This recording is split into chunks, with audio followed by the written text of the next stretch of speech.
সম্মানিত বন্ধুরা, আমরা যদি আমাদের চ্যানেলের সঠিক ক্যাটাগরি নির্বাচন করতে চাই বা জানতে চাই যে আমাদের এই চ্যানেলটি কোন রিলেটেড বা কোন ক্যাটাগরি দিলে ভালো হয় বা কোন ক্যাটাগরির জন্য এটা মানানসই বা সঠিক হবে, ঠিক আছে।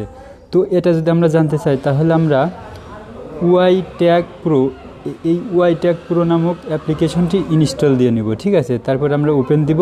তার আগে আমরা আমাদের চ্যানেল রিলেটেড যে সকল চ্যানেল ইউটিউবে আছে সে সকল চ্যানেলের যে কোনো একটি ভিডিওর লিঙ্ক আমরা কপি করে নিয়ে আসবো, ঠিক আছে। এরকম আমরা কয়েকটা চ্যানেলের সাথে মিলিয়ে দেখতে পারি, ঠিক আছে, যে আমাদের চ্যানেলের কোন ক্যাটাগরিতে দিতে পারি আমাদের চ্যানেলটি। তারপরে দেখতে পাচ্ছেন এই অ্যাপটি ওপেন করার পরে মাঝখানে দেখতে পাচ্ছেন একটা লিঙ্ক আইকন, এখানে আমরা প্রবেশ করলাম।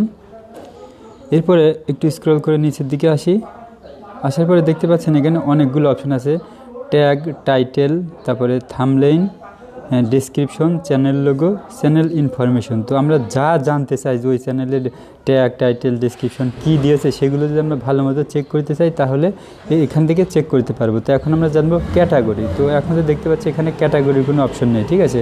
তো এই জন্য আমরা চলে যাব চ্যানেল ইনফরমেশন, ঠিক আছে, ইনফো। চ্যানেল ইনফোতে আসার পরে দেখতে পাচ্ছেন এখানে আমরা পেস্ট করে ধরে আমরা ওই লিঙ্কটা পেস্ট করে দিতে পারি। আবার যে পেস্ট লেখা আছে এখানে যদি আমরা ক্লিক দিই সরাসরি লিঙ্কটা পেস্ট হয়ে গেল। এরপরে সার্চ। এরপরে বন্ধুরা দেখুন আমরা এই ভিড এক্সপ্লেন নামক একটা চ্যানেলের কোনো একটা ভিডিওর লিঙ্ক আমরা কপি করেছিলাম, ঠিক আছে।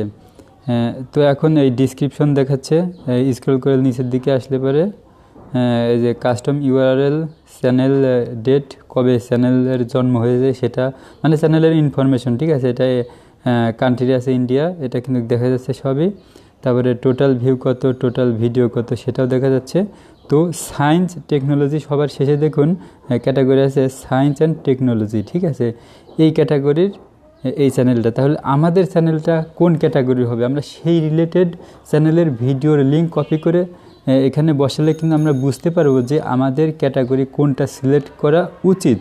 তো বন্ধুরা আশা করি বুঝতে পেরেছেন। তো আজকে ছিল পর্যন্তই, পরবর্তীতে নতুন কোনো ভিডিও নিয়ে আপনাদের সামনে উপস্থিত হব। ততক্ষণ সকলে ভালো থাকুন, সুস্থ থাকুন, আল্লাহ হাফেজ।